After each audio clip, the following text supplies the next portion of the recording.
యుద్ధం మిగిలే ఉన్నది ఆర్మూరులోన సిద్ధం గమ్మన్నాడు మన రాకేశంలా ప్రజలే తన ప్రాణం అంటూ కదిలిన నాయకుడు అభివృద్ధిని కోరి ఆర్మూరు నేలన నిలిసిండు యుద్ధం మిగిలే ఉన్నది ఆర్మూరులోన సిద్ధం గమ్మన్నాడు మన రాకేశంలా ప్రజలే తన ప్రాణం అంటూ కదిలిన నాయకుడు అభివృద్ధిని కోరి ఆర్మూరు నేలన నిలిసిండు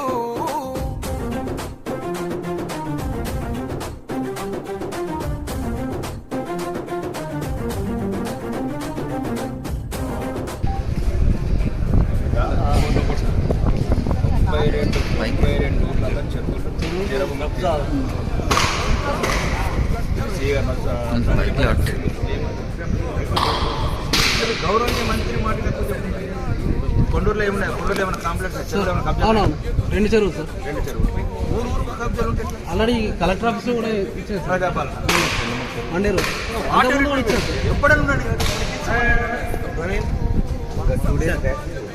కుమారెడ్డి గారు ఆరుమూరు లోపల ప్రత్యేక న్యాయం నిండు గుణముతో అడుగులు వేసిండు యుద్ధం ఓ యుద్ధం యుద్ధం మిగిలే ఉన్నది ఆర్మూరులోన సిద్ధం గమ్మన్నాడు మన రాకేశంలా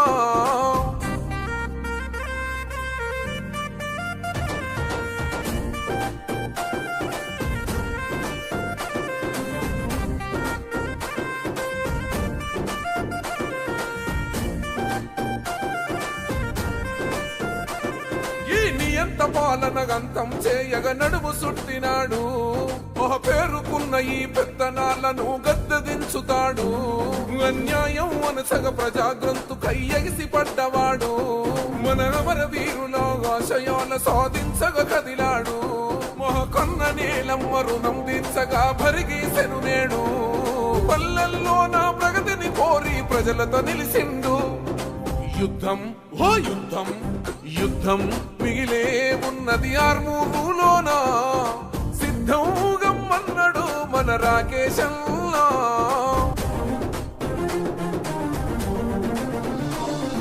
పై చదువులను ప్రోత్సహిస్తూ దేశాలకు పంపాడు నిరుపేద బిడ్డలకు అండగా ఉంటూ వెలుగై సాగాడు రూపాయిక వైద్యం అందించడమే తన లక్ష్యం నిరుద్యోగు ఎత్తిపోతున్నారు ఈరోజు మోటార్ సాగు చేయడానికి సిహెచ్ కొండూరు గ్రామం రావడం జరిగింది. ముఖ్యంగా రైతులు ఈ యాసంగి పంటకు నాట్లు మొదలెట్టారు. అంటే సరైన సమయంలో రైతుల గురించి పట్టించుకున్నారు కాబట్టి నాయకులుగా మా ప్రథమ బాధ్యత అది. కాబట్టి ఇప్పుడు రైతులు కూడా ఈరోజు వాటర్ ఇవ్వడం మొదలుపెట్టాము. దయచేసి వాటర్ని నీళ్ళను వృధా చేయకుండా మీకు ఎంతవరకు అవసరం ఉందో అంతవరకు చూసుకొని కింది వాళ్ళకు కూడా వదలండి. వదిలిన తర్వాత మళ్ళీ ఎప్పుడెప్పుడు అవసరం ఉన్నదో మళ్ళీ ఒకసారి వీళ్ళు వాటర్ లెవెల్స్ చూసుకుంటా ఆఫ్ ఆన్ చేస్తారు. రైతులు మాత్రం వాటర్ జాగ్రత్తగా వాడుకోండి. రెండోది ప్రతి ఊరిలో ఈ సాగు ఏదైతే ఉందో ఆయకట్టు ఏదైతే ఉందో రైతు ఒకరికొకరు సహకరించుకొని అందరు కలిసి ఉండి ఎటువంటి విభేదాలు లేకుండా అందరు కలిసి మంచిగా పంటలు పండించుకొని ఉండాలని కోరుకుంటున్నాం.